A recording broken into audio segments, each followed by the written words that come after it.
Salve, salve minha família, salve, salve galerinha da caverna. Bom, o chat tá atualizando aí, né? Ele demorou pra aparecer, eu coloquei pra atualizar aqui, daqui a pouco aparece aí na tela pra vocês também. Como vocês estão, família? Sejam todos muito bem-vindos. Seja geral aí bem-vindo. Sintam-se em casa ou na caverna, né? Porque aqui é a caverna do morcego. Enfim, galera. E aí, como vocês estão? Tudo suave, tudo em cima, na medida do possível, é claro. Tudo tranquilo. Vamos ver. Aí agora acho que o foco deu um pouco uma pequena melhorada. Pronto. Família, boa noite, Liviana, seja bem-vindo, camarada. Da hora ter vocês aqui pra mais uma livezinha. Salve, salve, Luca Greco. Cara, que honra ter geral aqui, da hora. Chegou uma galera que começou a seguir o podcast aí recentemente. Fico muito feliz aí também com essa galera chegando. Boa noite, Uierê, seja bem-vindo, camarada. Geral que tava aí ontem, então tá colando também. Fico muito feliz com isso, família. Família, eu vou colocar só mais uma vez o link aqui no Twitter pra quem quiser fortalecer aí e ajudar na divulgação. Porque é isso, né? Infelizmente a gente vive de divulgação. E hoje a gente tem uns recadinhos pra dar antes de começar a live. Além das coisas de sempre, é lógico. Mas eu vou falar sobre aquela surpresa que eu coloquei hoje. Eu vou falar um pouco aqui sobre a ideia que eu troquei com o professor Alisson Mascaro. Mas antes de tudo, aqueles recadinhos de sempre. A gente tem aí as redes sociais. Boa noite, Cominara, seja bem-vindo, camarada. A gente tem aí as redes sociais, né? @morcego_, Marcos_, em todas as redes sociais. Insta, Twitter, TikTok, Kawaii, enfim, tudo isso. E ali é onde a gente tá avisando sempre as questões das lives e tal. Eu sei que os posts, por exemplo, no Instagram, aquela imagem é sempre a mesma imagem e tal, e não sei o que. Mas infelizmente é o que vai dar pra fazer aí durante um tempo, até a gente atualizar essa imagem e tal. Mas por enquanto vai ser mantida essa, e quase todo dia, enquanto tiver live, principalmente nesse livro que a gente tá trabalhando agora, vai ter o post com essa imagem. Eu tô tentando intercalar com umas imagens. Eu não sei se vocês viram, um resumo do resumo, né? Porque eu só tô postando os resumos no Twitter. E aí pra dar uma quebra aí, mas vamos ver como que vai caminhar nos próximos dias. Boa noite, Desirê DJ, seja bem-vindo, camarada. E aí, lá a gente tá divulgando, a gente sempre posta o horário das lives, a gente sempre posta o conteúdo, a gente também posta no Twitter, é lógico. E é isso. Então, a gente tem aqui as lives ao vivo na Twitch. Mas, inclusive uma galera que vai estar vendo isso daqui depois, vai ver também no YouTube, porque eu tô postando as lives lá no YouTube pra deixar salvas, deixar lá certinho. Ainda não tô postando os cortes das lives, estão saindo elas inteiras e pá. O nome do canal do YouTube é Lives Caverna do Morcego, bem isso mesmo. E também tem o nosso podcast, o podcast Caverna do Morcego. Eu vou colocar aqui o link pra quem quiser conhecer o podcast. Deixa eu ver se vai no... Deixa eu mandar pelo celular, porque meu... Aí, isso aí. O PC tá meio devagar hoje. Aí estão todas as redes aí pra, né, Insta, Twitter e Spotify. A gente tá em quase todas as plataformas, então se você usa Deezer, Google Podcast, Apple Podcast, enfim, a gente tá em tudo. Então você pode encontrar a gente por lá também. Além disso, a gente tem aí as formas de apoio coletivo, de apoio financeiro ao projeto, que é o Apoia-se, apoia.se/caverna-morcego. Lá tem vídeo explicando por que de apoiar, lá tem textinho, tem tudo certinho, mais explicado. Também tem o Pix, mpbl97531@gmail.com. Lembrando, se mandar um Pix aí a partir de 1 centavo, mandou o Pix com uma mensagenzinha, a gente lê aqui ao vivo, não vai aparecer na tela, porque eu não tenho o aplicativo, eu fui atrás, mas aí eu acabei me enrolando no meio e não consegui completar, então a gente lê aqui na malandragem mesmo, por fora. Além disso, família, acho que é só isso assim desses recadinhos que eu sempre dou. Agora vamos falar um pouco sobre, primeiramente, BBB. Que festa foi a festa do DG. O Douglas fez uma festa, a festa que fizeram pro Douglas foi linda. A seleção de músicas, a playlist foi maravilhosa. Eu não podia deixar de falar dessa seleção de livros, de músicas, porque foi simplesmente fantástico. A hora que entrou e tava tocando James Brown, já foi um bagulho de arrepiar. Assim, eu sou... Assim, eu faço a live 8 horas, família, segredo. Pra acabar no máximo 10 horas eu consegui ver meu bebezinho, antes de dormir. Eu gosto de BBB, é isso, fazer o quê? Infelizmente, alienação é bom. Outra coisa, continue se hidratando, viu, família? Tá calor pra caramba. E pelo visto não vai melhorar muito cedo não, né? Enfim, agora, família, partindo realmente pro assunto, pro tema. Hoje eu consegui ter uma reunião com a Alisson Mascaro, porque a princípio a gente ia fazer a gravação no domingo, tá? A gente ia discutir o tema. E aí ele perguntou do projeto e tudo. Eu falei, pô, Alisson, ao invés de eu fazer uma gravação pra passar pra galera e tal, eu preferi por esse meio, onde a gente faz lives e vai trocando ideia durante as lives sobre os temas e tal. Ele curtiu muito o que tá sendo feito, o que é uma coisa muito importante. Primeiro ponto, assim, ele curtiu pra caramba, o que eu achei da hora. E aí, ele me ajudou com algumas referências que vão vir daqui pra frente, mas também ele me ajudou a separar tematicamente quais vão ser as próximas lives. Então a gente vai ter mais ou menos, família, e mais ou menos assim, tipo, o mínimo mais 15 lives aí trocando ideia. Porque tiveram subcapítulos que ele falou, meu, isso daqui você vai ter que trabalhar separado e não tem jeito. Tinha algumas partes que eu tava vendo juntas que ele me falou, ó, eu recomendo ver separar, fazer isso daqui separado e tal. O que é bom, porque em partes a gente vai ter algumas lives que vão ser menores, tá? Só que assim, é muito conteúdo. Por exemplo, tem uma parte onde ele coloca 3 marxistas juntos, Caio Prado Júnior, uma outra pessoa e o Florestan Fernandes. E isso daí é um subcapítulo. E ele falou, só que pode ser que no meio, se você se entusiasme muito, comece a falar demais, você tenha que dividir eles em lives separadas. Então pode acontecer isso. E inclusive ele pontuou que a partir de Marx a gente entra em uma outra fase de discussão. A gente entra em uma discussão muito mais ampla, muito mais profunda e muito mais necessária, principalmente porque a gente fez a reconstrução de caminhos que geralmente a direita usa, dos clássicos, os medievais e os modernos, só que já numa perspectiva crítica. E a partir daqui que a gente começa a seguir a linha dos marxistas e depois vai desembocar em analisar a questão brasileira, e não colocando somente os marxistas, né? Isso é uma questão clara, mas a gente vai colocar os juspositivistas, os não juspositivistas e as leituras críticas. Então vai entrar muita gente, vai entrar muita referência, vai entrar muita coisa. E a partir de ontem, que a gente começou Marx, a gente tem aí então uma mudança nessa discussão. Galera que tá aqui hoje, quem ainda não tem o livro, quer ele em PDF, porque pode ser que a partir de semana que vem eu não possa mais fazer isso por causa de uma coisa que tá pra acontecer aí, mas eu aviso. E a live com o Alisson Mascaro, então, e aí vai ser em live, antes de acessar um episódio, agora a gente vai fazer em live, ela vai ficar pra quando a gente acabar isso. Ele falou, pô, acho da hora a gente fazer isso, porque a gente consegue colocar mais gente na discussão da sociologia do direito. A gente, você tendo todas as temáticas lá, a galera pelo menos pode visitar, pra quando chegar aqui a gente conseguir se aprofundar sobre alguns caminhos que se não tivesse conteúdo eu não vou conseguir me aprofundar. Eu falei, perfeito, você que manda, é claro, é isso, você que vai falar, é isso. Então vai ficar um pouco mais longe, só que vai vir bem mais forte, vai vir de uma forma bem melhor, né? Acho que é isso, vai vir de uma forma bem melhor. Então é basicamente isso que eu tinha pra falar de... Oi, Mi, que bom que você pôde comparecer hoje, camarada. Fico feliz, seja bem-vindo, seja bem-vindo. Então hoje a gente já começa numa parte que é teoricamente pequena, saca? A gente não tem muitas páginas pra ler hoje, mas o assunto é um assunto denso pra caramba. Ontem a gente não leu tantas páginas, mas era um assunto denso, né? E hoje vai manter isso. Afinal, a gente vai começar por estrutura social, que ele fala que é a partir daqui que a gente tem um passo teórico para discussões posteriores mais profundo, porque o materialismo histórico dialético está permeado em toda essa visão dele, em toda essa análise que ele está trazendo. Agora, a partir da discussão de estrutura social e relações de produção, é onde a gente vai desembocar em O Capital.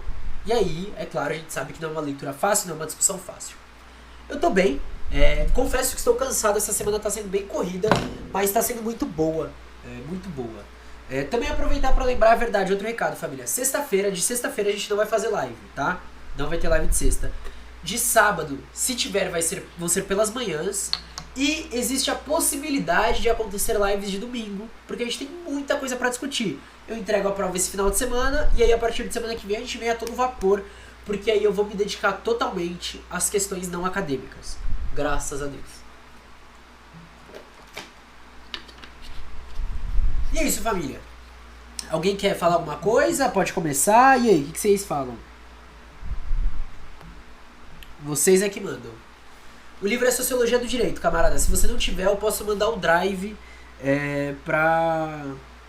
Enfim, vou mandar o drive aqui. Só deixa eu pegar o link aqui rapidinho pra ajudar a galera.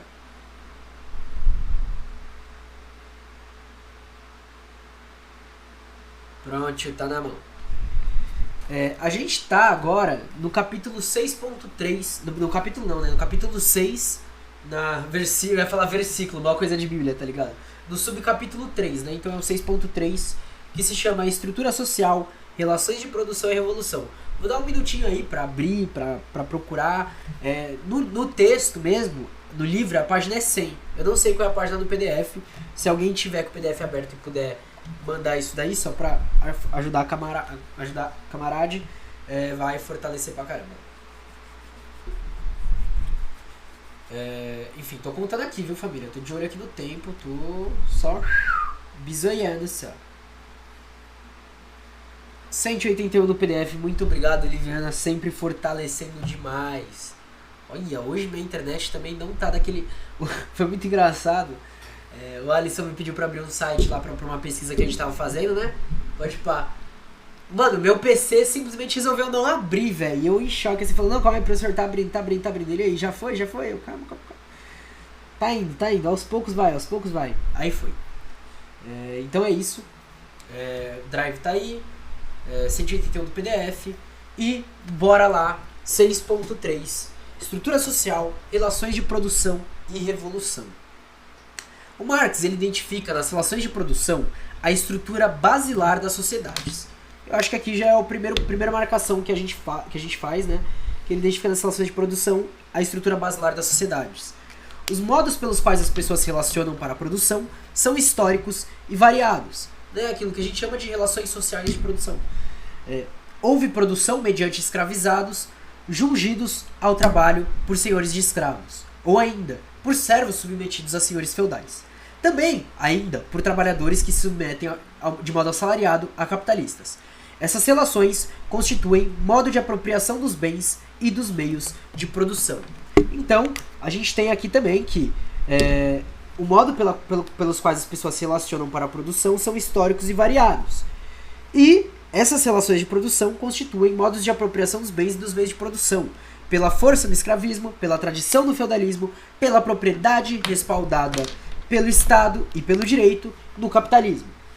Então reparem que novamente a gente já tem aqui exposto, logo de cara, a união entre capitalismo, Estado e direito. Tais formas de relação de produção correspondem a grandes modos de produção, estruturas sociais que, lastreadas nas relações entre os agentes da produção, organizam o acesso e a manutenção dos meios de produção e as forças produtivas da sociedade. Assim, cientificamente, não se trata de dizer sociedade de modo genérico e ahistórico. É preciso compreender que as sociedades, no plural, são históricas e determinadas pelos modos de produção. Ok, então, é preciso compreender que as sociedades são históricas e determinadas pelos seus modos de produção. E aí a gente tem aqui uma citação do próprio Marx em Crítica da Filosofia do Direito de Hegel, que é uma nota de rodapé, onde diz: Hegel desenvolve apenas um formalismo de Estado. O verdadeiro princípio material é, para ele, a ideia, a abstrata forma pensada do Estado como um sujeito, a ideia absoluta, que não guarda em si nenhum momento passivo material. Diante da abstração dessa ideia, aparece como conteúdo as determinações... Perdão, eu tava lendo a nota de rodapé errado, viu, família? A nota de rodapé é a nota 13. Eu vi que, Hegel era a aula passada, era materialismo histórico dialético. Vocês já viram que eu tô bem cansado, mas calma aí, vamos lá, recuperando. Nota de rodapé 13. Aqui do Alfredo Saad Filho e do Benfini. Lembrando que o Alfredo Saad Filho, ele tem textos importantes, tá? Fica a recomendação aí de caçar alguns textos dele. Perdão pelo erro, vamos lá, nota de rodapé 13, a nota de baixo. Conforme Benfini e Alfredo Saad Filho, Processos e fenômenos sociais existem e podem ser entendidos em seu contexto histórico. Agora faz até sentido o que está sendo trazido, né? Generalizações transhistóricas, supostamente válidas em todos os lugares e por todo o tempo, são normalmente vazias de conteúdo ou simplesmente inválidas. As sociedades humanas são imensamente elásticas. Elas podem ser organizadas de maneiras profundamente distintas e apenas análises detalhadas podem levar a conclusões válidas sobre sua estrutura, funcionamento, contradições, limites internos e mudanças. Em particular, Marx considera que as sociedades se distinguem pelo modo de produção sob o qual estão organizados. O feudalismo, em contraste com o capitalismo, por exemplo, e que diferentes formas de modo de produção emergem em períodos e lugares distintos. Nesse contexto, Marx censura os economistas políticos clássicos e os utilitaristas, que, por suporem que certas características do comportamento humano, como o auto-interesse ou a ganância, são traços permanentes da natureza humana, quando na realidade são características, motivações ou condutas que emergem nos indivíduos em razão de sua existência em sociedades específicas. Perfeito? Acho que essa passagem aqui ela é bem clara no que ela diz. Se alguém... Lembrando, família, vocês podem ir comentando aí conforme a gente está aqui prosseguindo e conversando. E aí, assim, na medida do possível, eu vou parando e falando com vocês. No escravismo, a relação de produção se dá entre o senhor e o escravizado. Nesse domínio, a força suplanta qualquer organização institucional. Ok. E ainda mais, não é necessário um grande domínio ideológico para tornar o escravizado mais escravizado. Ele o é pela força bruta do poder do senhor. Então reparem que a gente tem até uma questão diferente, né? Porque se as relações sociais de produção mudam, é óbvio que como a ideologia atua, também muda. Afinal, o que é poder e o que é força muda, porque o modo de produção é diferente. Então aqui, a gente já tem a primeira grande mudança, que é o domínio ideológico, que antes era pela força bruta do poder do senhor. Era o que você não precisava de uma imprensa, você não precisava desses fatores. E aqui a gente está falando da relação senhor-escravo, tá? Porque dentro, por exemplo, das relações da Europa para apresentar este mundo que eles colonizavam, aí era diferente. Porque lá você já tinha outro processo acontecendo. Embora ele possa estar falando também do escravismo antes do feudalismo, porque depois ele fala do feudalismo, né? No feudalismo, a dialética produtiva se dá entre senhor e servo. Em tal relação, o domínio da terra e os meios de produção nas mãos do senhor feudal impede na prática outra conduta do servo, a não ser sua submissão ao trabalho de acordo com as condições determinadas caprichosamente pelo senhor. Ok. A igreja exerce também um papel ideológico, de certa forma importante, conformando o servo à sua condição por conta da pretensa vontade divina. Então aí a gente já tem um aparelho ideológico que vai ser a igreja. No capitalismo, por sua vez, o capital é o cerne da exploração. Ponto. No capitalismo, o capital é o cerne da exploração. Daí que o trabalho passa a ser comprado, submetido a condições do mercado. E essa relação de modificação é mais sofisticada. Não necessita, de maneira imediata, da dominação pela força dos senhores, nem se vale de atavismos da posse de terra por geração sem fim. A dominação se dá pela apropriação privada, e aqui eu acho interessante isso, entender como que a dominação se dá, porque esse é o objetivo que começa com Weber, e que o Marx ele vai trazer ele vai concretizar bem, né? Que é entender completamente essa dominação. Então ela se dá pela apropriação privada e por meio de relações que são formalizadas por instrumentos jurídicos. Por exemplo, contrato de trabalho, compra e venda, coisas que possibilitam o lucro, ok? E é claro, pelo Estado, que se presta a garantir o capital e a ordem de suas relações. Então o Estado ele está para garantir a ordem da acumulação do capital por meio para os grandes capitalistas, assim como o direito dá o aparato de sustentação para que isso aconteça. Assim, cada modo de produção na história tem os seus arranjos sociais específicos. E aqui a gente entra numa frase fantástica, em que o capitalismo não é eterno nem é sinônimo de todas as sociedades. É só um desses modos de produção, o nosso. Ponto. O capitalismo não nasceu junto com a humanidade. E, se nós formos bem-sucedidos, não morrerá também com ela. Ele, na verdade, é uma passagem, é um modo de produção fruto do desenvolvimento histórico das sociedades. Ponto. É isso que ele é. E ele não é um fim. Ele é o que a gente está passando agora. Infelizmente, a gente não vai chegar a ver a sociedade comunista efetivamente concretizada, mas a gente pode dar passos rumo ao socialismo, construir pelo menos um socialismo, para que as próximas gerações consigam concretizar isso, né? E superar esse modo de produção. Como que eu chamei ontem? Falido. Esse modo de produção falido. O capitalismo é temporário e vai acabar. Amém! Que Marx te ouça. E agora, para falar sobre os modos de produção, é trazida uma extensa citação que a gente vai ler aqui do Etienne Balibar. Só que, na conversa com a Alisson Mascaro, a gente tem aí, talvez a única coisa de hoje que seja algo assim, mas é uma coisa muito interessante que ele apresenta, que é o trabalho de Balibar. E aí ele recomenda, e lá no site da Lavra Palavra, que por ironia do destino, quando a gente acessou hoje, tinham 2 publicações nas chamadinhas que ficam do Etienne Balibar, porque o Balibar é uma das melhores leituras que a gente tem no final do século XX. Para vocês terem ideia, e aí vem aqui uma questão histórica que eu não sabia, mas o Balibar ele tem um livro chamado Ditadura do Proletariado, onde ele afirma que os marxistas, realmente marxistas, têm que falar da ditadura do proletariado. E aí tem uma pessoa que é a pessoa que ganhou o maior prêmio de literatura do Brasil, que traduziu o texto de graça porque ele falava que era a única leitura na época que era realmente marxista. E essa pessoa não é ninguém mais, ninguém menos que José Saramago. E eu simplesmente não fazia ideia. Ele traduziu Ditadura do Proletariado. Então, tem aí uma dica, leiam o Balibar. Eu troquei uma ideia hoje com o professor Alisson Mascaro sobre o Balibar e a gente vai ler agora um pouco dele aí para entender o porquê, por exemplo, a análise dele sobre modos de produção é tão boa. Além disso, outra coisa, galera, quando eu faço os resumos no Twitter, eu coloco sempre as citações que ele traz, ou às vezes eu deixo indicações de livros que ele traz e tal.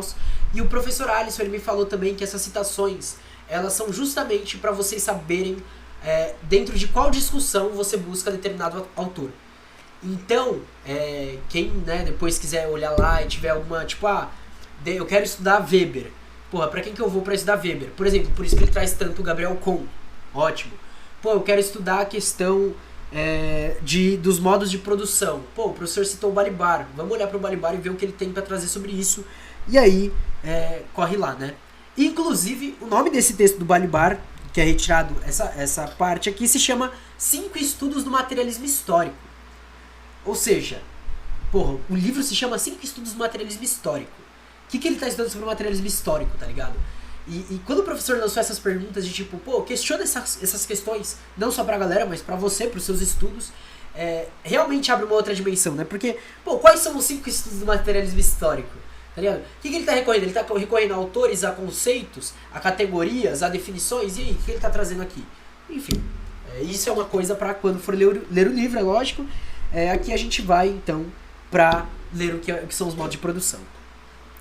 Todo modo de produção se caracteriza fundamentalmente pela natureza das relações de produção que ele pressupõe e reproduz entre produtores diretos, que são os trabalhadores produtivos, não produtores e meios de produção materiais. Qualquer modo de produção que implique como uma condição orgânica, ou seja, necessária do seu funcionamento, portanto da produção social, a presença e a atividade de uma classe de não produtores que se apropria dos meios de produção por este mesmo motivo, um modo de exploração do trabalho social. Então vamos lá. Qualquer modo de produção que implique como uma condição orgânica, ou seja, que aconteça isso, que para o seu funcionamento seja necessária a presença de uma atividade de uma classe de não produtores que tem os meios de produção, ou seja, a burguesia, esses parasitas que não produzem nada, mas são dos meios de produção. A gente tem um modo de exploração do produto, do trabalho social. É um modo de exploração da nossa mão de obra, né? É um modo de exploração não só da nossa mão de obra, mas da nossa intelectualidade, do nosso tempo, enfim, de tudo quanto for possível. Cadê? Até o presente, se pusermos de lado os difíceis problemas postos pelas sociedades, ele coloca entre aspas, primitivas, todos os modos de produção históricos foram quer modos de exploração direta, quer modos de produção dominados. Dependendo de modos de exploração, por exemplo, a pequena produção mercantil individual. Eis porque a problemática dos modos de produção é fundamentalmente uma problemática da abolição da exploração sob todas as suas formas. Então, quando a gente coloca em xeque o modo de produção, a gente coloca em xeque a abolição da exploração. E é isso que é inaugurado com o Manifesto do Partido Comunista, né? Que é onde Marx coloca, a gente tem que lutar para tomar o poder político, mas não só para tomar o poder político, mas para tomar os meios de produção e para superar esse modo de produção. De forma bem simples eles põem lá, de uma forma ainda não pautada inteiramente no socialismo, no materialismo histórico dialético, né? Sem a ciência que é agregada no capital, mas ele já expõe lá. E ele começa essa exposição justamente colocando os modos de produção da burguesia. Ele fala, a burguesia detém os modos de produção. 9/10 da população não detém nada. E a partir daí a gente pensa a mudança. Continuando em Balibar. Todo modo de produção se caracteriza pelas transformações tendenciais que as forças produtivas existentes sofrem sob o efeito de relações de produção determinadas. O índice essencial dessa tendência, que representa a unidade histórica das relações de produção e das forças produtivas, é constituído do modo de produção capitalista, pela natureza da divisão sociotécnica do trabalho no processo de produção imediato. E, em terceiro lugar, todo modo de produção se caracteriza pelas formas superestruturais, necessárias à reprodução permanentes das relações de produção, que nunca é totalmente assegurada pelo próprio processo de produção, ou antes pelos limites entre os quais essas formas variam historicamente, sem que seja transformada a forma social de produção, isto é, a natureza das relações de produção. Para explicar essas formas, jurídicas, políticas, ideológicas, é preciso, no entanto, analisar antes de tudo mais a forma social sob a qual, devido a determinadas relações de produção, se efetuaram a circulação e a distribuição dos fatores de produção, os meios de produção e os trabalhadores, e, portanto, também, secundariamente, a circulação e a distribuição dos meios de consumo, em que, em geral, deles dependem diretamente. Um foco nesse terceiro ponto, porque eu acho que a gente pode começar a abordar um pouco da linha mascariana, mas também da linha que a Thaís Leite segue, ou seja, pela teoria de valor-clivagem e pela teoria do valor. Eu não vou entrar, ele vai entrar daqui a pouco em capital, mercadoria e valor, mas eu acho que ele não vai falar exatamente sobre isso, e é uma coisa que eu sempre costumo trazer. Vamos lá, ele está falando sobre as formas superestruturais que são necessárias à reprodução permanente das relações de produção, ok? Então a gente está falando de algo que vai se fundar antes e vai ajudar a estruturar o sistema capitalista. Que essas formas elas vão se dar juridicamente, ideologicamente e politicamente. Dando um breve exemplo. Questão racial. Ok? Questão racial. Mas antes, eu vou olhar para a questão da mulher por causa da Thaís Leite. Porque ela traz uma questão muito interessante na questão do valor-clivagem. Ao analisar a fórmula que é exposta em O Capital, e a teoria do valor e toda essa baboseira, não vou entrar aqui na fórmula em si, é visto que existe um grupo de pessoas que faz um trabalho que é um trabalho não remunerado. Esse papel, majoritariamente, ficou relegado às mulheres no início da sociedade capitalista.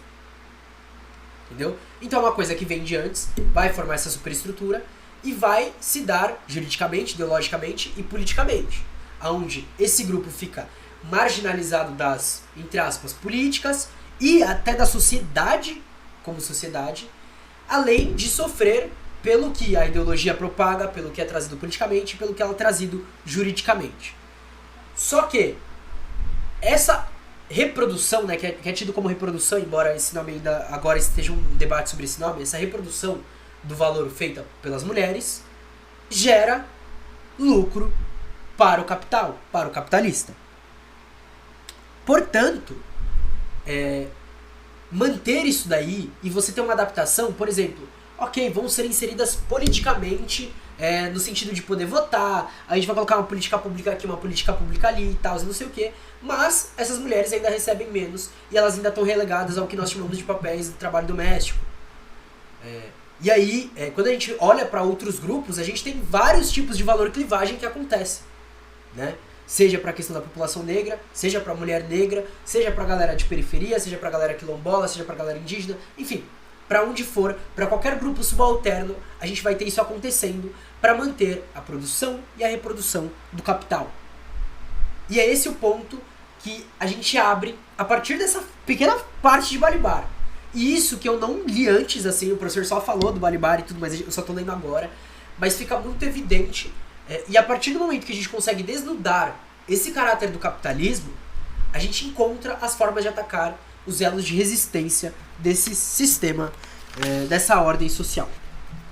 Portanto, sendo históricos e finitos os modos de produção no seu tempo, finitos eles acabam, esparramam-se para além do econômico produtivo por outras esferas da vida social. Cara, a leitura que o Alisson Mascaro consegue trazer sobre isso, e assim, falando da galera que começou a colar com ele, porque, por exemplo, o Silvio Almeida tá escrevendo um livro agora, não vou lembrar o nome, mas é um livro que parece ser muito pautado nisso. E eu acho que grande influência vem não só do Mascaro, mas da própria Thailise Leite, porque o Silvio ajudou ela na produção do livro dela. E eu fico muito encucado com as posições do Silvio Almeida ultimamente e o tema do livro, porque parece ser um tema extremamente radical. Nas escritas do Silvio ele ainda traz certa radicalidade. Infelizmente na prática a gente vê aí algumas coisas que falam, mas pelo menos com os textos a gente consegue trabalhar, né? Por exemplo, o capitalismo, por meio da exploração assalariada do trabalho, é um sistema produtivo que também molda, cria ou recria a política, a cultura, o direito, a ideologia. Perfeito. Então, a gente tem que o capitalismo, por meio da exploração, é um sistema produtivo que molda, cria ou recria a política, a cultura, o direito, a ideologia. Essas esferas têm alto grau de dinâmica própria, mas não condicionam a sociedade com um peso igual ao da economia. Ok? Então a economia ela continua tendo um peso maior na questão de ser o estruturante do modo de produção capitalista, né? Há relações sociais mais fortes e imperiosas que outras, coagindo a sociabilidade e as contradições históricas. E a grande descoberta científica de Marx sobre as ciências sociais é a de que há determinação das sociedades. Então beleza, ele só abriu o tema, ele não falou mais nada sobre isso. Então, a determinação das sociedades, a grande descoberta científica de Marx sobre as ciências sociais. As relações de produção determinam o todo social. A sociedade não é uma aglutinação indistinta de relações variadas. Existe a determinação do produtivo no todo social. Então a totalidade é uma categoria fundamental para a compreensão da sociedade em Marx. Vamos lá. A totalidade é uma categoria fundamental para a compreensão da sociedade em Marx, mas de um modo radicalmente diferente da totalidade hegeliana. Assim como a dialética, então, ele vai estar abordando de outra forma essa questão aí. Em Marx, não se trata apenas de uma visão do todo social a partir de uma soma meramente quantitativa da economia, da política, da cultura e etc. Pelo contrário, é preciso desbastar no seio da totalidade dos fenômenos sociais quais determinam quais. O todo é determinado pelas relações de produção. Camaradas, fazer uma pausinha rapidamente, porque eu vou atualizar aqui o negócio de inscritos, porque chegaram mais duas pessoas aqui. Seja bem-vindo, João Pedro e MacLC. Sejam bem-vindos, camaradas. Sintam-se à vontade aqui na Caverna do Morcego. Eu sei que uma caverna geralmente parece não ser confortável, mas o materialismo histórico dialético não está aqui para ser confortável também, então é isso, a gente segue. Mas muito obrigado aí por seguirem a Twitch, espero que vocês curtam o trampo, espero que vocês aproveitem. E se tiverem contribuições também, pode ir apresentando aí, que a gente troca essa ideia. Assim sendo, o mundo contemporâneo é capitalista. Não apenas porque os políticos o sejam, importante. Não é porque, o Bolsonaro tá lá que o Estado é fascista. O Estado ele faz parte do modo capitalista. Portanto, ele vai ter em si traços fascistoides. Principalmente o Estado de capitalismo dependente, baseado no escravismo.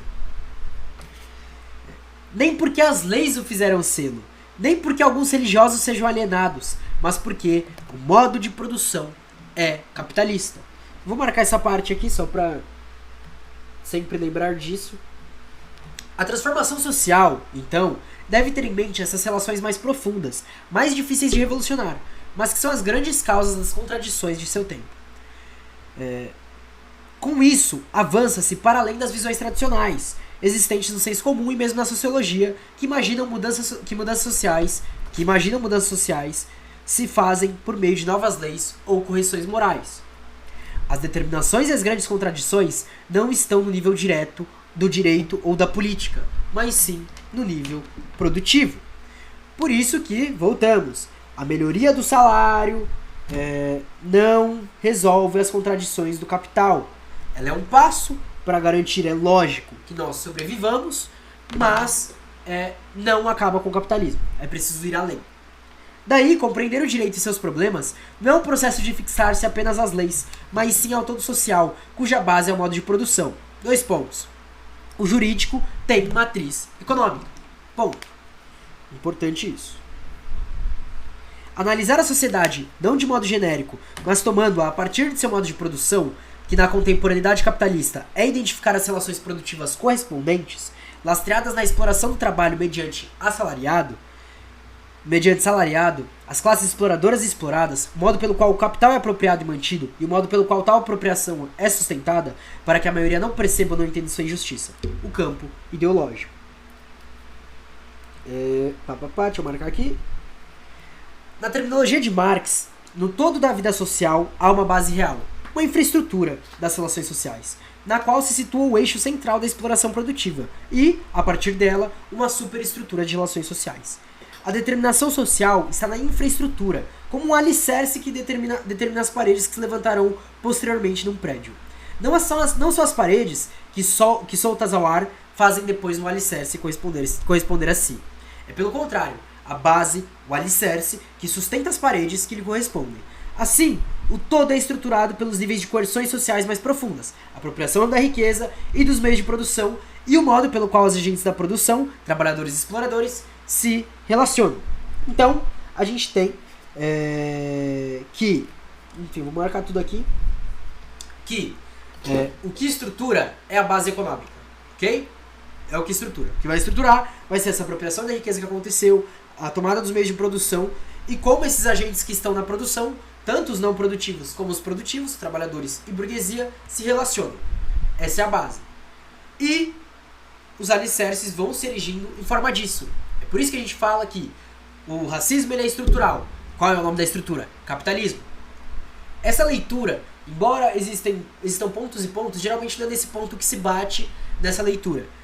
Mas ela traz aqui certo ponto que a gente pode trabalhar como sendo real. Ok?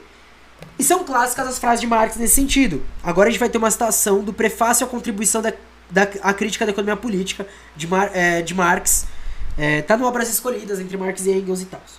A minha investigação desembocava no resultado de que tantas relações jurídicas como as formas de Estado não podem ser compreendidas por si mesmas, nem pela chamada evolução geral do espírito humano, nem se baseiam, pelo contrário, nas condições materiais da vida, cujo conjunto Hegel resume.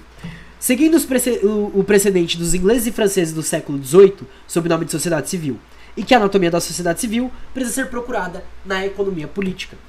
Em Bruxelas, para onde me transferi em virtude de uma ordem de expulsão imposta pelo Sr. Guizot, tive a ocasião de prosseguir nos meus estudos de economia política iniciados em Paris. O resultado geral a que cheguei, e que, uma vez obtido, serviu de fio condutor aos meus estudos, pode resumir-se assim. 2 pontos.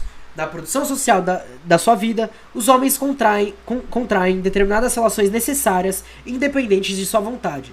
Relações de produção que correspondem a uma determinada fase do desenvolvimento de suas forças produtivas materiais.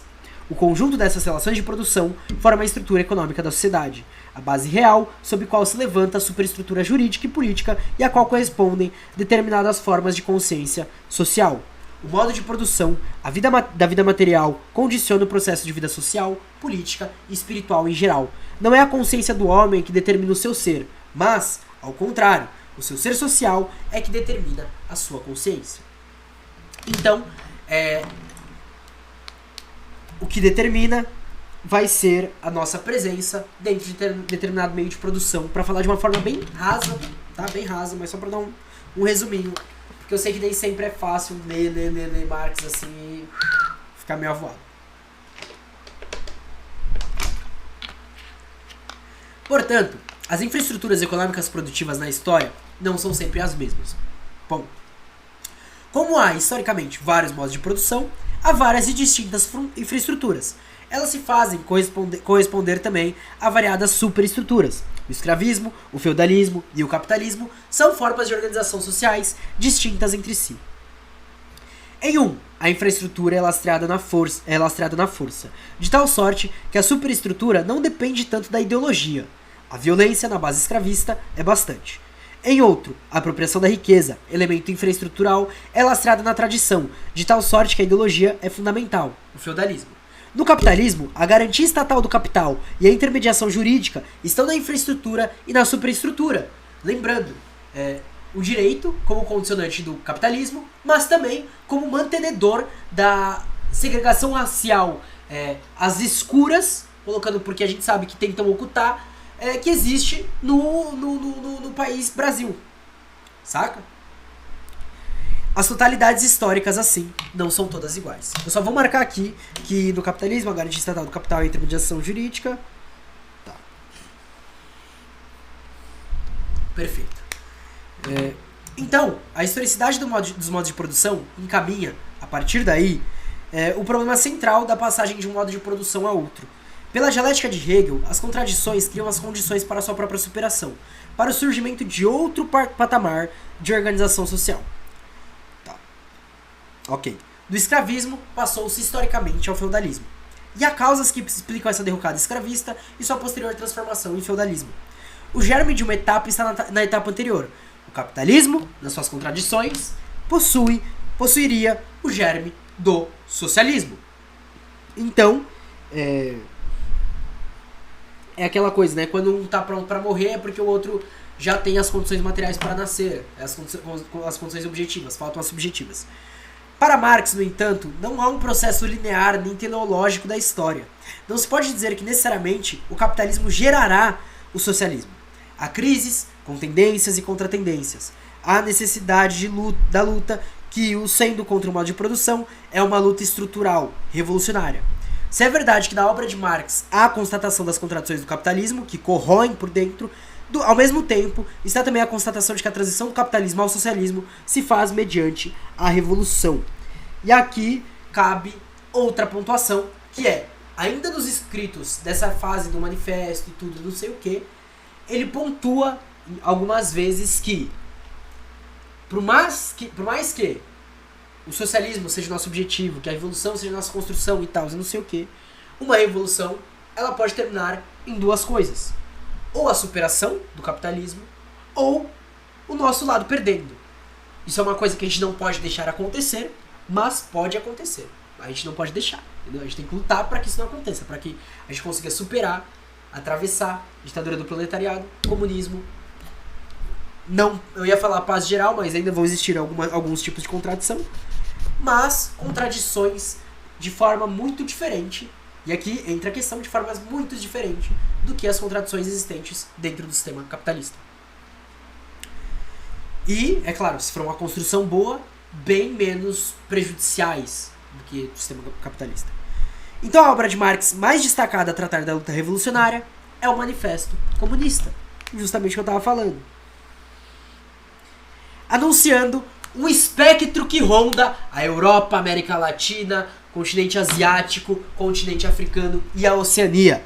O espectro do comunismo. Venceremos.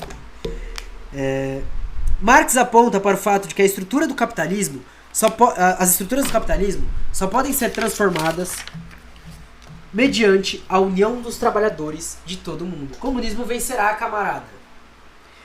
Ana Caroline, Que bom que você tá aqui, socialismo barbário. Não fala essa frase da Rosa não, que eu já me arrepio todo, eu já fico arrepiado. No mesmo período do Manifesto Comunista, a obra 18 de Brumário de Luiz Bonaparte analisa as lutas e as resistências das classes capitalistas que, mediante golpes, buscam manter a dinâmica da dominação burguesa e afastar a ação dos trabalhadores. Então, reparem que, voltando a uma coisa que a gente já falou no materialismo histórico dialético, no pensamento de Marx, o 18 Brumário ele vai mostrar como as classes capitalistas se organizam para afastar a luta dos trabalhadores. O que acontece? A partir das reformas começam a ser instauradas em 2016, né, que é a primeira passagem da reforma do ensino médio. Aí a gente tem as reformas do governo Temer, aí a gente tem as reformas do governo Bolsonaro, e o governo Bolsonaro que não é comandado por um capitalista, que é comandado por um militar, por alguém fascista, enfim. Ali a gente também tem a reorganização do capital e cada vez mais empurrando para as margens as classes subalternas, os grupos subalternos empurrando para que nós não tenhamos forças para fazer nada e nem lugares para produção intelectual como as universidades, que é o que está sendo efetuado agora, a nova tática dele, também não dando oportunidade de ter trabalho, né? Porque com fome não se faz revolução. Isso, infelizmente, é um fato.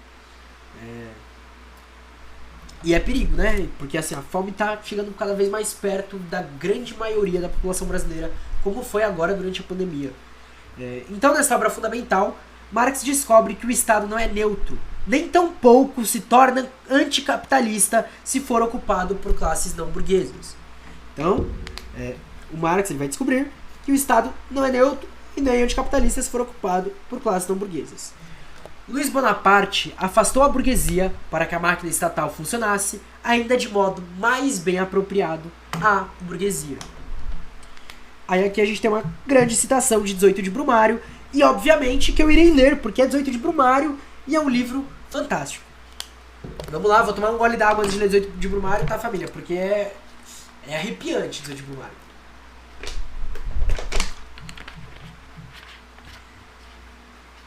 Eles usam todas as táticas, eles usam todas as táticas para enfraquecer nossos corpos, porque sabem que é isso que conta. Boa parte da esquerda fica perdida em intelectualismo, na minha opinião, e esquece desses corpos, nossos corpos físicos. Perfeito. Dando uma pausa antes de voltar para 18 de Brumário, dessa entrevista do Alisson Mascaro pro Revolu Show, que tem no Revolu Show, então não precisa comprar o livro, ele fala da questão de quando começa a pandemia e principalmente a esquerda hegemônica fala: fiquem em casa, se vacinem, etc e tal, vão atrás da vacina, pão pra todo mundo, não sei o que, não sei o que. E o Bolsonaro começa a falar: vocês têm que trabalhar, senão vocês vão morrer de fome. A esquerda não soube responder à altura ao que estava acontecendo. E aí ele falou: aí você chega, tem 8 pessoas morando num cômodo. Aí ele até cita, né? Aí a galera chega em mim e fala: Alisson, mas a média de pessoas morando numa casa que a gente tem no Brasil são 3. Que seja, 3 pessoas morando num cômodo. Como que são 3 pessoas morando num cômodo? O número de casas que não tem acesso a medidas sanitárias, que não tem acesso a água potável, que não tem acesso à internet. E a esquerda não conseguiu responder à altura. 3 pessoas já é tanto. Exato. Assim, eu morei numa kitnet ano passado foi ano retrasado, 2020. Perdão, tô perdendo tempo. Em 2020 eu morei numa kitnet com a minha mãe. Eu dormia numa cama, minha cabeça, né? Acabou a cama. Geladeira, pia, no meio da sala o sofá e minha mãe, só que a sala era também o quarto, era também a cozinha, ou seja, eu dormia no mesmo cômodo que minha mãe. E tinha um banheiro, era a única coisa separada da casa. Tipo, não existe isso. E não existe essa questão de simplesmente parar de trabalhar. A gente sabe como foi o rolo pra questão do auxílio emergencial. E, assim, querendo ou não, era uma cagada esperar que a gente fosse conseguir passar com o auxílio emergencial minimamente decente. Num governo totalmente fascista, com um congresso que foda-se, com o STF que foda-se. Já passei por isso também, não tem nenhuma condição de se desenvolver no espaço assim, de todas as formas que a gente precisa se desenvolver. Exatamente. Você não tem nada, você não tem saúde mental, você não tem privacidade, você não tem nada. E enfim, qualquer dia a gente pode discutir sobre isso, porque eu acho um tema muito interessante. Inclusive, quando o Alisson vier aqui pra live, dá pra trazer ele pra discutir isso daí. Porque ele fala efetivamente sobre isso. A quantidade de pessoas que já passaram por isso já é muito grande. Imagina o quanto não vamos passar nesses próximos anos. Exatamente. E se a gente não conseguir responder à altura agora, inclusive, eu acho que na segunda... Quer ver? Rapidão, só deixa eu família. Fazendo uma breve... Na segunda, a gente tem 5 páginas do texto pra ler. São páginas bem curtinhas, é bem introdutório, bem apresentação. Ele mesmo falou que, tipo, mano, é um negócio rápido. Talvez, eu vou ver, eu vou dar uma folheada aí, eu vou ter que ler o texto, né? Porque talvez eu traga a live dele pro Brasil 247 agora do começo do ano. Ele me indicou e ele falou por que ele me indicou. E ele fala um pouco sobre essa questão da necessidade urgente que a gente tem de começar a mobilizar. E não pensando em vamos fazer a revolução agora, mas pensando em a gente precisa começar a se mobilizar para a gente conseguir construir uma oposição de massas, para que, independente do próximo governo que entre, a gente consiga ser forte para essa construção e que daqui a alguns anos a gente consiga efetivamente objetivar essa revolução, ter ela concretamente articulada, ter ela rolando, né? Ô, galera que estiver vendo que for reaça, enfim, a BIM, toda essa galera, CIA, ignora, é só zoeirinha, tá? Brincadeira, é isso. Não, a gente tem que, né, fazer a plena. Enfim, voltando pro 18 de Brumário, nota de rodapé. A República Parlamentar, por fim, na sua luta contra a Revolução, viu-se obrigada a reforçar os meios e a centralização do poder do governo para impedir as medidas repressivas. Hoje não, amigo. Todas as revoluções somente aperfeiçoaram a máquina, em vez de quebrá-la. Os partidos que lutaram alternadamente pelo poder consideraram a tomada de posse desse monstruoso edifício estatal como a parte do leão dos despojos do vencedor. Porém, sob a monarquia absoluta, durante a primeira revolução e sob Napoleão, a burocracia foi apenas o meio para reparar a dominação de classe por parte da burguesia. Sob a restauração, sob Luís Felipe e sob a República Parlamentar, ela foi mero instrumento da classe dominante, por mais que ela também aspirasse poder próprio. Pelo visto, foi somente sob o segundo Bonaparte que o Estado se tornou completamente independente. A máquina estatal consolidou-se de tal forma face à sociedade civil que, como líder, lhe basta o chefe da sociedade 10 de dezembro. Um aventureiro vindo do exterior, posto no comando pela soldadesca embriagada que ele suborna com cachaça e linguiça e a qual precisa continuar a degradação, e que oprime o peito da... a qual precisa continuar suprindo com linguiças. Daí o desespero envergonhado, a sensação e mais terrível humilhação e degradação que oprime o peito da França e entrecorta sua respiração. Ela se sente como que desonrada. E, no entanto, o poder estatal não paira no ar. Cara... eu amo usar Marx para o meu trabalho como Estado. É fantástico. Então a preocupação teórica, além da ação prática de Marx com a Revolução, se mantém até o final de sua obra. Estudou ainda a experiência francesa em as lutas de classes da França de 1848 a 1850. Um de seus últimos livros, Crítica do Programa de Gotha, destaca-se pela intervenção contra o reformismo e as concessões políticas dos trabalhadores, apontando a Revolução como a única alternativa estrutural para a superação do modo de produção capitalista. Salve, salve, TR Noir, seja bem-vindo, camarada, muito obrigado pela inscrição com o Prime, você acaba de fortalecer de uma forma extremamente grandiosa esse projeto, que a gente tá aqui tentando cada dia, lutando para ficar cada vez mais forte aqui e espalhar a palavra do marxismo e botar isso daí na rua. Muito obrigado pelo Prime, camarada, muito obrigado pela inscrição. Então, a gente tem aí essa preocupação de Marx, tanto teórica quanto prática, objetivando a revolução para superar o modo de produção capitalista. Aqui nós temos uma pausa, família, antes de entrarmos em O Capital, Mercadoria e Valor, que não é uma parte tão grande, é uma parte menor do que a gente acabou de ler. Perguntas, opiniões, comentários, qualquer coisa, família, agora o palco é de vocês. Agora é com vocês. Eu vou beber minha aguinha aqui e acabar com essa garrafinha. Porque eu bebo e não passa... Nossa, minha garganta fica seca falando.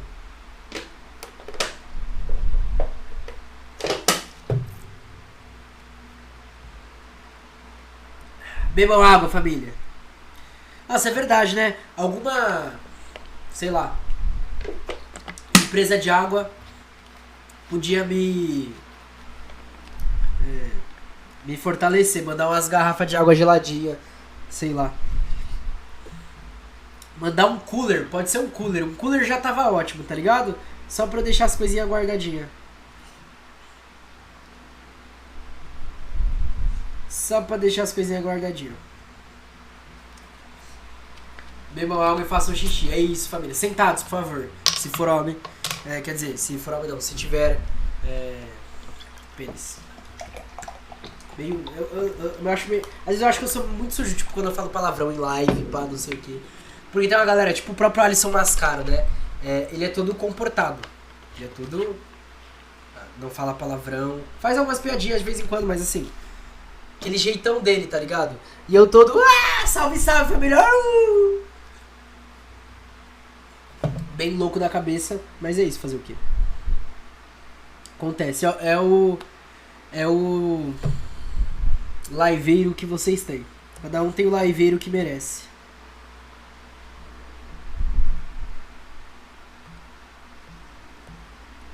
Pá. Então é isso, família. Podemos partir para o capital, mercadoria e valor?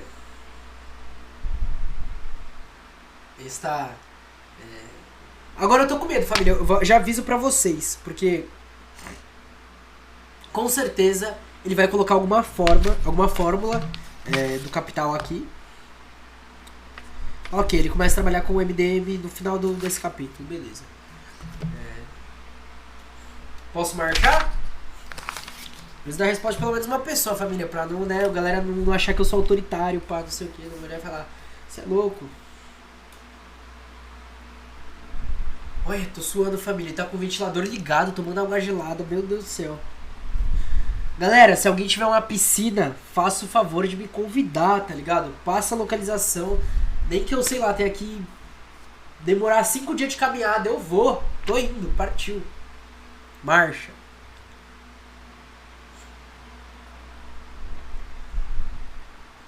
Então vou meter marcha no texto, tá, família? É isso. Capital, 2 pontos, mercadoria e valor. As descobertas mais decisivas sobre a estrutura da sociedade capitalista serão realizadas por Marx em O Capital. Bom, sua obra máxima consolida as bases categoriais. Aqui eu acho uma questão interessante. A lógica e a dinâmica de tal modo de produção. Trata-se do ponto incontornável do saber a respeito da sociedade contemporânea. Eu espero que o camarada Snipes esteja vendo essa live, porque ele é o cara que me ajuda em economia, tá ligado? Ele é o cara que me ajuda nessas questões, ele é o cara que me ajuda em capital. Eu espero que ele esteja aqui, porque se ele não estiver aqui eu vou me perder e aí eu já era. Trata-se do ponto incontornável do saber a respeito da sociedade contemporânea. A fase de maturidade de Marx é voltada para a descoberta e a fixação desse saber. Em 1859, publicou Contribuição à Crítica da Economia Política, obra que começa a desenvolver alguns dos termos depois presentes em O Capital. Também, no mesmo diapasão, há vários estudos de Marx a respeito da crítica da economia política que formam um material preliminar, de ensaio ou rascunho, antecedendo sua obra principal. Tal conjunto de textos é conhecido por grandíssimo, com o subtítulo Manuscritos Econômicos de 1857 a 1858, Esboços da Crítica da Economia Política. Pelo amor de Deus, não façam mais títulos grandes, por favor. Mas será em 1867, com a publicação do livro 1 de O Capital, que se assentarão os temas e as articulações teóricas mais importantes de Marx. O Capital se abre com uma reflexão feita por Marx sobre seu método. Perfeito. Então, isso é que é o Capital. O Capital é uma reflexão feita por Marx sobre seu método. Distinguindo investigação de exposição, Marx aponta que a apropriação das matérias, dos assuntos, da sua história e de suas fontes é diversa do modo de exposição, que constrói em termos lógicos e rigorosos as relações internas dos objetos investigados. O modo de exposição sistematiza categorias abstratas. Ok? Tais abstrações, no entanto, não são mera criação intelectual. Espelham fatos, materialidades e concretudes, de tal sorte que possa se dizer sejam abstrações concretas. Quando Marx investiga categorias como produção, circulação, mercadoria, valor, dinheiro, vale-se de exemplos como nos casos inglês, mas seu objeto não é histórico, a Inglaterra, e sim abstrato, o capital, que é real, concreto, existente em realidades sociais como a inglesas e outras, que lhe servem de ilustração. No nível abstrato, Marx busca compreender formas sociais. Elas, no entanto, tratam de realidades históricas e sociais concretas, as formações sociais. Então, o que nós temos aqui é essa questão da relação de trabalho intelectual com a análise da realidade concreta, da realidade material. Ou seja, a gente usa categorias, a gente trabalha com termos, a gente trabalha com referências que não são necessariamente diretamente concretas, mas elas se referem a objetos concretos, né? a realidades históricas sociais concretas e formações sociais. Ele diz assim, nesse primeiro livro do Capital: na análise das formas econômicas, não podemos nos servir de microscópio nem de reagentes químicos. A força da abstração, e aqui tem uma palavra em alemão, e como vocês sabem, eu leio mesmo não sabendo, Abstraktionskraft, deve substituir-se a ambos. Para a sociedade burguesa, porém, a forma mercadoria... Calma aí, família, calma aí, perdão. Só um minuto. Queria agradecer aí também Cabrito Del Monte por seguir a gente. Muito obrigado, camarada, seja bem-vindo. Espero que você curta aí sua estadia na caverna do morcego. Voltando, a força de abstração, Abstraktionskraft, deve substituir-se a ambos. Para a sociedade burguesa, porém, a forma mercadoria do produto do trabalho, ou a forma de valor da mercadoria, constitui a forma econômica celular. O físico observa processos naturais, em que eles aparecem mais nitidamente menos obscurecidos por influências perturbadoras, ou, quando possível, realiza experimentos em condições que asseguram o transcurso puro do processo. O que pretende investigar nessa obra é o modo de produção capitalista e suas correspondentes relações de produção e de circulação. Sua localização clássica é, até o momento, a Inglaterra, por causa da Revolução Industrial. Essa é a razão pela qual ela serve de ilustração principal à minha exposição teórica. Ou seja, pô, mas o Marx e o Capital vai analisar não sei o que, etc e tal, blá blá blá blá blá blá. O que ele está se propondo não é fazer a análise do socialismo. E aqui é que entra a grande sacada. Ele está se propondo a fazer uma análise da sociedade capitalista. Ele é um cientista da sociedade capitalista. Ele é quem analisa, quem esmiuça ela. Quem vai olhar toda a formação e estrutura dela para aí sim pensar o socialismo. Brilhante. O capitalismo e suas relações sociais tem um átomo. Então vamos lá. O átomo do capitalismo e de suas relações sociais é a mercadoria. A mercadoria é o átomo. Deixa eu puxar uma flechinha aqui indicando. É a partir de tal átomo e vistas a ele que se constituem as interações sociais. Tudo e todos fazem girar as mercadorias e vivem em seu entorno. Não importa o que seja, nem a qualidade do bem, tampouco importa a sua utilidade. Mercadoria é qualquer coisa que possa ser trocada por outra. Então vamos lá. Mercadoria é qualquer coisa que possa ser trocada por outra. Produtos A, B e C, que são diferentes entre si em sua qualidade, como por exemplo arroz, roupa e bicicleta, podem ser intercambiados mediante quantidade de produção. XA são trocados por YB ou ZC, sei lá. 2 arroz são trocados por 5 roupas, que são trocados por uma bicicleta. Se os bens podem ser trocados uns pelos outros mediante determinadas quantidades, são mercadorias. Perfeito. Quase sempre não são objetos de escambo, mas sim de troca mediante uma referência equivalente, o dinheiro. Perfeito. Mediante uma referência equivalente. Eu acho interessante, eu queria muito que ele entrasse na questão da personificação do dinheiro ou do impacto que o dinheiro ganha dentro da sociedade burguesa. Isso ia ser do caralho. Ia ser o ponto alto. Calma aí, família, calma aí. Salve, salve, Fonsecarica. Seja bem-vindo, camarada. Muito obrigado por seguir a gente. Eu não sei porque hoje o bagulhete que fica chamando aqui, que ele fica ativando, não tá indo. Tem dia que ele simplesmente não quer ir, peço mil perdões. Mas quando voltar a gente... Agora que eu reparei, o do navegador também não tá indo, né? Porque ele não tá subindo. Desgraçado. Será que... Vocês estão falando alguma coisa no chat? Calma aí, família. Alguém coloca um oi no chat, só pra saber se vocês não estão falando ou se travou aqui também. Tipo, sei lá, deu pane na Twitch.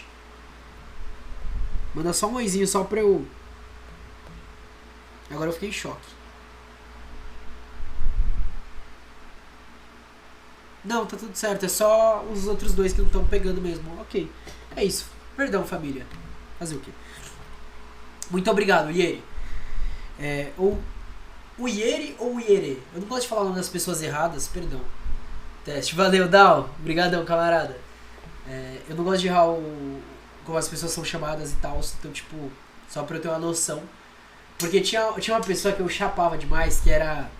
Tipo, não era nome, era o user da pessoa. E era tipo meio que uma frase. Iere. Perfeito. Muito obrigado, camarada. E era tipo uma frase assim. E aí... Eu sempre falava numa entonação diferente, mas aí a pessoa curtiu o jeito que eu falava e falou, meu, da hora, eu gosto que você te fale assim. Aí eu falei, é isso. Ui, fechou. Então, nas relações sociais capitalistas, as mercadorias não valem por si só. Como se o arroz fosse por si mesmo mais importante que a bicicleta, porque o arroz sacia a fome. Mas valem pela quantidade de dinheiro que lhe pagam. É triste ler isso, assim, né? Ler a verdade, né? Aquilo que uma mercadoria se presta em sua utilidade pode-se dar o nome de valor de uso. Arroz se usa para comer, roupa para vestir, bicicleta para se deslocar. Mas, no mercado, as coisas não são produzidas e dadas diretamente para satisfazer a utilidade das pessoas. Vamos lá! As coisas não são produzidas e dadas diretamente para satisfazer a utilidade das pessoas. Comerá, vestirá ou deslocará apenas quem pagar pelas mercadorias. No capitalismo, as coisas valem pela mediação do dinheiro e as pessoas só terão se pagarem. As mercadorias assim valem não porque, calma aí, de página, matam a fome, vestem pessoas, mas pelo que se trocam, falando-se neste caso do valor de troca. Enquanto valores de uso, as mercadorias, todas elas, são produtos de trabalho. Então vamos lá. A gente já está entrando numa questão diferente. Quando você está passando ali com o dinheiro, a gente tem aí valor de troca. Mas, enquanto valores de uso, as mercadorias são produtos do trabalho. Mas, enquanto valores de troca, as mercadorias espelham o valor de trabalho socialmente necessário para a produção. Vamos lá, a gente já vai se aprofundar um pouco nisso. X de arroz equivale no mercado a Y de bicicleta. Sei lá, 100 pacotes de arroz valem uma bicicleta. Quer dizer, no preço de hoje não, né? No preço de hoje 2 pacotes já valem uma bicicleta. Por conta, fundamentalmente, de uma produção média de tempo de trabalho social necessário para sua consecução. Quem produz para seu próprio consumo não produz uma mercadoria, pois seu produto não se troca. Um ato de escambo também não revela a produção social geral, mas a sistemática produção e a sistemática troca demandam uma referência sobre a quantidade do tempo de trabalho despendido em cada um dos produtos. Essa generalização permite estabelecer uma equivalência entre trabalho e produtos os mais variados, que se trocam uns pelos outros numa cadeia infinita de mercadorias. Marcar aqui.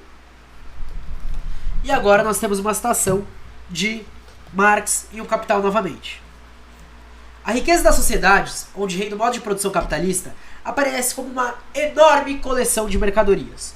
Como valores de uso, as mercadorias são, antes de tudo, de diferente qualidade.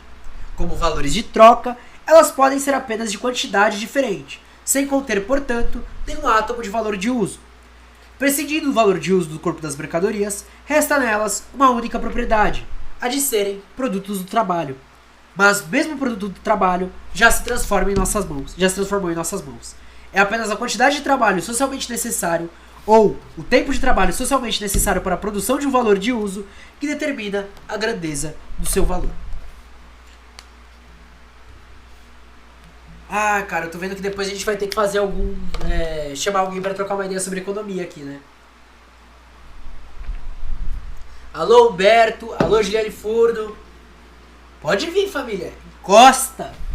O espaço tá aberto pra vocês, camaradas. Então, não falei... Seria interessante, assim, porque... pelo que eu tô vendo aqui, ele só vai dar aquela pincelada por cima. Saca? E...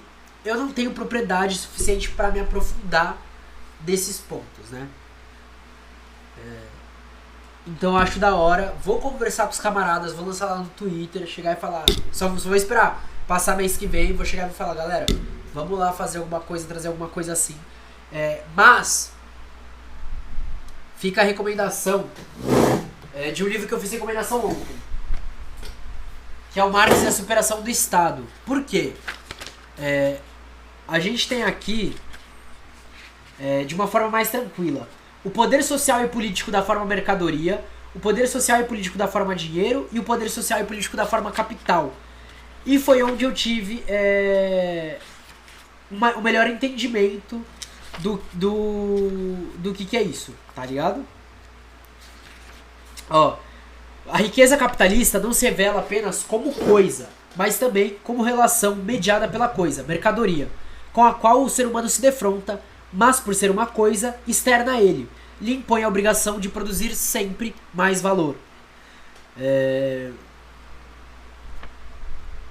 Enfim, a gente pode até trabalhar com a Ademar Bogo, tá ligado? Eu não sei nem a disponibilidade dele, mas é porque ele vai relacionar essa questão que a gente está trabalhando de mercadoria e valor com a questão da alienação do produto, com a questão da nossa alienação em relação ao produto. E eu acho do caralho. Inclusive pode ser um dos próximos livros a gente discutir aqui e ler, tá ligado? Enfim, são coisas aí que a gente vai ver mais pra frente, não é hora de ver isso. Continuando, família, continuando. Então, não valendo por si mesmas, as mercadorias elas valem em relação às outras.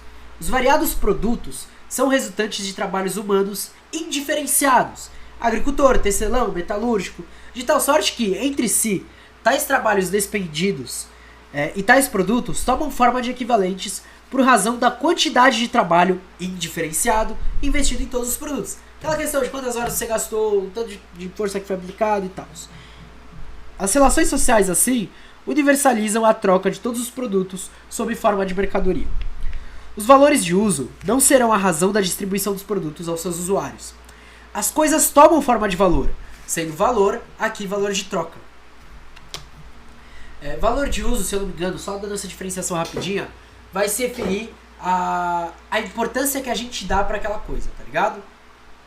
E o valor de troca é a relação que adquire quando se torna mercadoria. Só que, é claro, ela só pode ser valor de uso após ela se tornar também mercadoria. Enfim, é uma loucura, uma complexidade. Mas aí, o valor de troca, ele vai deixar de valer essa questão mais, que pode ser até individual, de tipo, porra, esse livro aqui ele é muito importante pra mim. Ele é muito importante, gastei muito tempo nele e tal, não sei o que. Eu quero vender ele por R$200. Só que pelo tamanho dele, não tem nenhum outro livro de R$200. Logo, ele não vai ter eu não consigo dar esse valor valor de troca pra ele. O valor de troca vai ser adquirido com questões na relação existente da sociedade. Salve, salve, Ousadinho BR, seja bem-vindo, camarada. Muito obrigado por seguir a gente aí, muito obrigado por seguir a Caverna do Morcego, camarada. Família, faltam 6 seguidores aí pra gente chegar em 700, cara. Porra, fico feliz com isso. Seja bem-vindo. Fique confortável na medida do possível aqui na caverna, porque aqui a gente também tá pra incomodar um pouquinho, né? Pra dar aquelas cutucadas na mente. Enfim, as relações sociais se constituem a partir de uma forma necessária de vínculo entre sujeitos, ok? Marcar aqui. As relações sociais constituem a partir de uma forma necessária de vínculo entre sujeitos. Os produtos sociais só circulam se trocam por outros ou por dinheiro. A forma atômica da relação social é a forma valor, dado que tudo toma forma de mercadoria. E, intermediando a troca de mercadorias, estabelece a forma dinheiro. Nos circuitos sistemáticos de troca, os produtos não se trocam uns diretamente pelos outros. Mercadorias são trocadas por dinheiro, que é trocado por mercadorias. Marx, em O Capital, explicando tal sequência, usa para tanto a fórmula MDM. Não esqueçam jamais essa fórmula. Mercadoria, trocada por dinheiro, troca novamente por mercadoria. MDM. É a fórmula que abre as fórmulas usadas dentro de quando a gente começa a trabalhar valor, troca de mercadorias, acumulação do capital e por aí vai. Que é o que a gente vai ver amanhã, sábado. Então, as relações entre os seres humanos, mediante a produção de mercadorias e sua circulação, acabam sendo, historicamente, naturalizadas no capitalismo. Vai se construindo uma forma inexorável de relação entre as pessoas, pela qual os produtos do trabalho humano apenas se trocam mediante contrato, o que fará de cada portador de mercadorias um sujeito de direito. E aqui a gente tem a imbricação entre forma mercadoria e forma sujeito, mostrando mais uma vez a ligação do direito com o capitalismo. Ocorre que as mercadorias começam a representar para as pessoas não o resultado de trabalho socialmente necessário à sua produção, mas sim uma espécie de valor por sua própria natureza. Marx chama isso de, adivinhem, fetichismo da mercadoria. Fetichismo da mercadoria, uma espécie de valor por sua própria natureza. Uma relação que passa a ser pensada entre coisas, quando na verdade é entre produtores e consumidores que fazem circular os produtos. Ou seja, os produtores estão alienados do seu próprio produto e os compradores também estão no meio dessa alienação, porque a sociedade ela vai trabalhar nisso. Ela vai trabalhar em que as mercadorias e o dinheiro passam a ser fetichizados e objetos alienantes. Em sua própria definição, o fetichismo e aqui novamente do Capital, o fetichismo é uma relação social determinada entre os próprios homens que assume para eles a forma fantasmagórica de uma relação entre as coisas. O que eram para ser relações interpessoais se tornam relações de objetos, de coisas. E assim a gente encerra essa primeira reflexão bem brevíssima sobre o capital, sobre mercadoria e valor, e também encerra aí o conteúdo de hoje, que visava passar justamente sobre essas duas bases, né? E começar a estudar estrutura social, produção e revolução, e abrir o tema do capital. Perguntas, comentários, opiniões, família?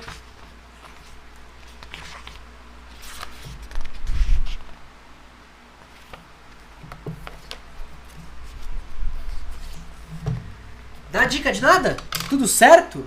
Caraca, vocês os bichão mesmo, então. Aí sim. É isso, família, é isso. Então, família, Pô, muito obrigado, Ana Caroline. Muito obrigado mesmo, muito obrigado mesmo. Enfim, família, então a gente vai encerrar por aqui. Porra, imagino que quem ficou essa semana toda deve estar com a mente explodindo. Amanhã a gente dá uma pausa, entendeu? Amanhã não tem live. Sábado vai ser às 10 horas da manhã. Então eu vou fazer o post amanhã à tarde, começo da noite, provavelmente. E é isso, queria agradecer a presença de geral. Exato, eu também não. Eu vou fazer a live pro Zami. Aparentemente ele tá fazendo alguma zoeira lá. Então eu vou fazer a raid pra ele. Então quem quiser ficar aqui na Twitch, é só ir lá com o camarada Zami, tá ligado? Queria agradecer novamente a presença de geral. Obrigado pela galera que seguiu hoje, que deu Prime hoje, tá ligado? Vocês estão fortalecendo demais o projeto. Então sábado, 10 horas da manhã, a gente segue pra mais discussão do Capital. Lembrando, quem não conseguir ver, vai estar no YouTube, família, sem neura. Eu sei que, porra, principalmente pra gente tá gravando, às vezes é foda, tipo, ter pouca gente aqui, mas é melhor a galera tá vendo depois do que tá se atropelando nos próprios estudos, nos próprios trabalhos, e ficar com uma canseira enorme, tá? Então, eu vou fazer aqui a raid e vou colocar o som e o encerramento, família. Muito obrigado pra geral.